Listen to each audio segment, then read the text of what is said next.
खुलुमबाय बेयो बड'लेण्ड इंखं टेलिभिजन दिनै 2025 शुक्रबार खालि सानसेनि बरादखौ नोंथांमोननि खाथियाव लाबोदों आं सदानन्द दैमारिया।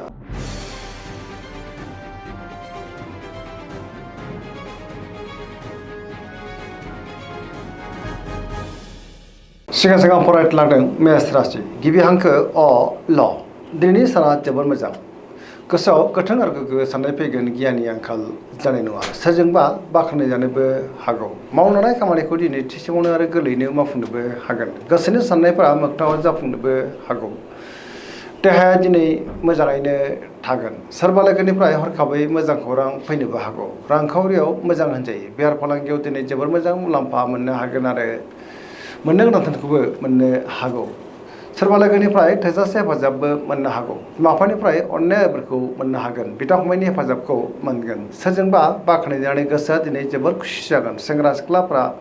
गावबा गावनि गोसोनि साननायफोरखौ फोरमायलायनोबो हागोन पजिटिभ एनार्जिनि गोहोम गोग्लैगोन।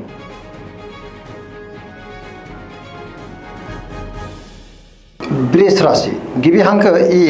उ ब दिनैनि साना जोबोर मोजां गोदान खामानियाव आखाइ होजेननो हागोन गोसोनि साननायफ्रा मोगथाङाव दिनै जाफुंनोबो हागौ सोरजोंबा बाख्नाय जानोबो हागौ गोसोआव बोलो बांगोन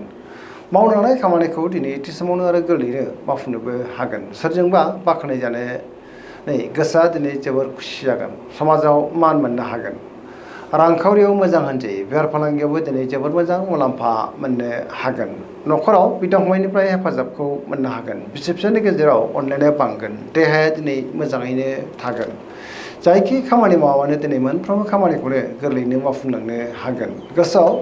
गोथों आरो गोग्गो साननाय फैगोन पजिटिभ साननो हागोन गियाननि आंखाल जानाय नङा।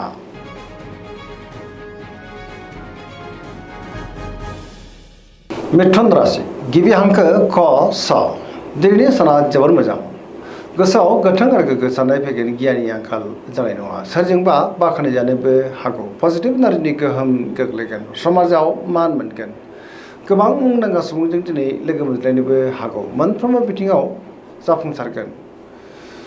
गोसोनि साननायफ्रा दिनै मोगथाङाव जाफुंनोबो हागौ देहाया मोजाङैनो थागोन रांखावरियाव मोजां बेफार फालांगियावबो दिनै जोबोर मोजां मुलाम्फा मोननो हागोन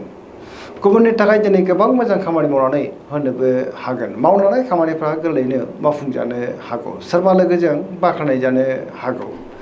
लाइमोनफ्रा दिनै गावबा गावनि गोसोनि साननायफोरखौ फोरमायलायनो हानानै गोसोआव दिनै जोबोर गोजोननाय फैगोन मोनफ्रोमबो खामानिखौनो दिनै गोरलैयैनो मावफुंनो हागोन आरो पजिटिभ एनार्जिनि गोहोम गोग्लैगोन।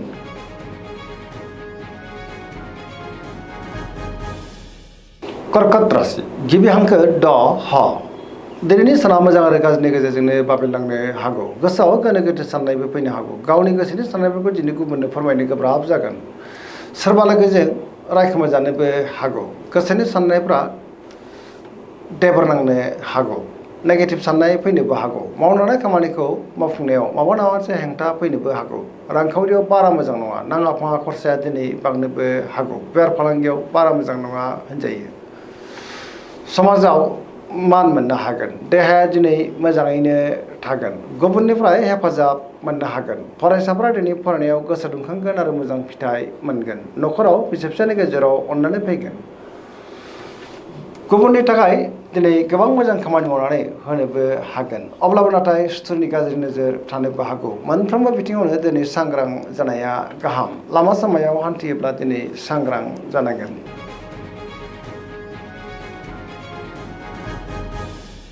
सिंह राशि गिबि हांखो म थ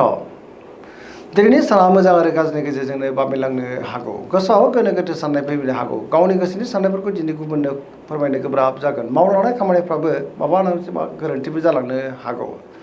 सोरबा लोगोनिफ्राय हेफाजाब लानांनोबो हागौ बहाबा दावबायोब्ला दिनै लामा सामायाव सांग्रां जानांगोन रांखावरियाव मोजां अब्लाबो नाथाय खरसाया बांनोबो हागौ बेफार फालांगियाव मोजां होनजायो न'खराव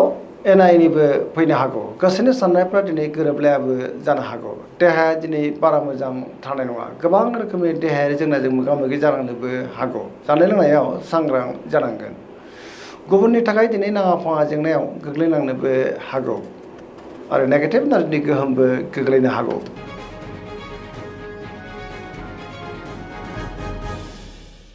कन्या राशि गिबि हांखो फ थ दिनैनि साना जोबोर मोजां बहाबा दावबायोब्ला दिनै जोबोर मोजां आरो मोजाङैनो हान्थिनोबो हागोन गियाननि आंखाल जानाय नङा सोरजोंबा बाख्नाय जानोबो हागौ समाजाव गोबां मान मोननो हागोन गुबुननि थाखाय दिनै गोबां मोजां खामानि मावनानै होनोबो हागोन देहाया दिनै मोजाङैनो थागोन फरायसाफ्रा फरायनायाव गोसो दुंखांगोन आरो मोजां फिथाइ मोननोबो हागोन रांखावरियाव मोजां होनजायो बेफार फालांगियावबो दिनै जोबोर मोजां मुलाम्फा मोनगोन पजिटिभ एनार्जिनि गोहोम गोग्लैगोन लाइमोनफ्रा दिनै गावबा गावनि गोसोनि साननायफोरखौ दिनै फोरमायलायनोबो हागोन सरासनस्रायै दिनै साना जोबोर मोजां आरो मोजाङैनो बारग'लांगोन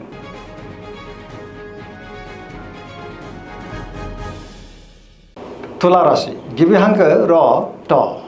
दिनैनि साना मोजां आरो गाज्रिनि गेजेरजोंनो बाबेनलांनो हागौ गोसोआव गोनो गोथो साननायबो फैनो हागौ गावनि गोसोनि साननायफोरखौ दिनै गुबुननो फोरमायनो गोब्राब जागोन माबा मोनसे जेंनाजों दिनै मोगा मोगि जानांनोबो हागौ समाजाव मानहानि जानांनोबो हागौ सोरजोंबा रायखोमा जानोबो हागौ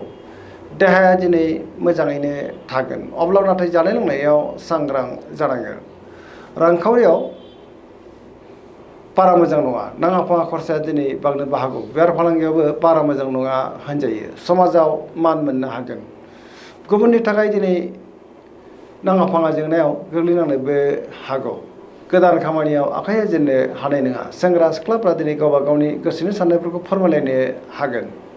अब्लाबो नाथाय नेगेटिभ एनार्जिनि गोहोमबो गोग्लैनो हागौ मोनफ्रोमबो बिथिङावनो दिनै सांग्रां जानाया गाहाम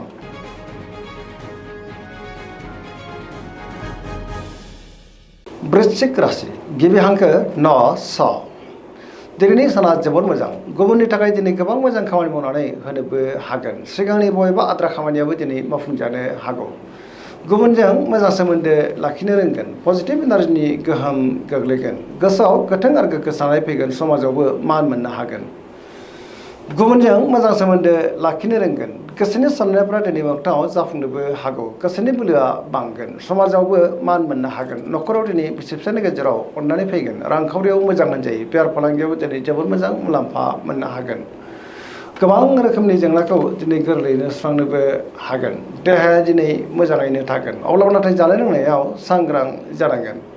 फरायसाफ्रा दिनै फरायनायाव गोसो दुंखांगोन आरो मोजां फिथाइ मोनगोन लाइमोनफ्रा गावबा गावनि गोसोनि साननायफोरखौ दिनै फोरमायलायनोबो हागोन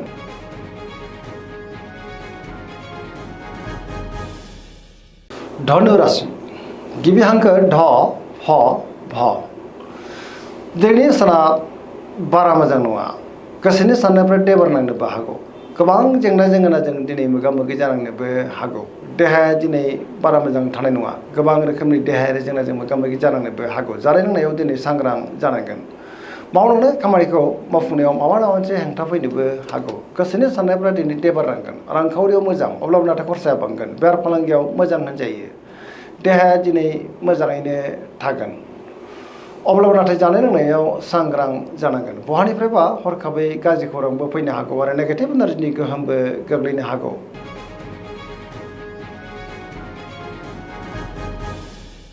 मकर राशि गिबि हांखो ख ज दिनैनि साना जोबोर मोजां गोथों आरो गोग्गो साननो रोंगोन गियाननि आंखाल जानाय नङा गोबां मुंदांखा सुबुंजों दिनै बहाबा लोगो मोनज्लायनोबो हागौ सुथुरखौ दिनै गोरलैयैनो फेजेननोबो हागोन गोसोनि साननायफ्रा मोगथाङाव जाफुंनोबो हागौ मावलांनाय खामानिखौ थि समावनो आरो गोरलैयैनो मावफुंनो हानानै गोसोआव गोजोननाय फैगोन रांखावरियाव मोजां बेफार फालांगियाव मोजां होनजायो गोबां मुलाम्फाबो जानो हागौ गुबुनजों दिनै मोजां सोमोन्दो लाखिनो रोंगोन गोदान खामानियाव आखाइ होजेननो हागोन बिदा फंबायनिफ्राय थोजासे हेफाजाब मोननोबो हागौ फरायसाफ्रा दिनै फरायनायाव गोसो दुंखांगोन आरो मोजां फिथाइ मोननोबो हागोन धोरोमारि बिथिङाव गोसो दुंखांनो हागौ सरासनस्रायै दिनै साना जोबोद मोजां आरो मोजाङैनो बारग'लांगोन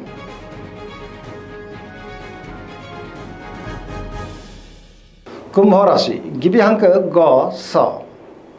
दिनैनि साना जोबोर मोजां सोरबा लोगोजों बाख्नाय जानो हागौ न'खराव बिदा फंबायनि गेजेराव अनलायनाय फैगोन बिदा फंबायनिफ्राय हेफाजाबखौ थोजासे मोननोबो हागौ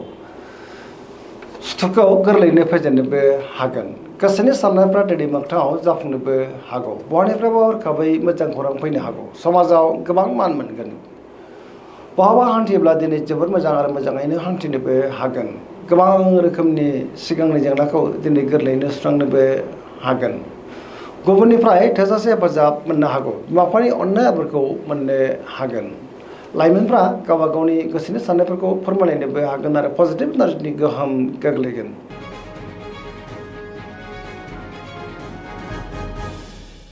मीन राशि गिबि हांखो ड स दिनैनि साना मोजां आरो गाज्रिनि गेजेरजोंनो बाबेनलांनो हागौ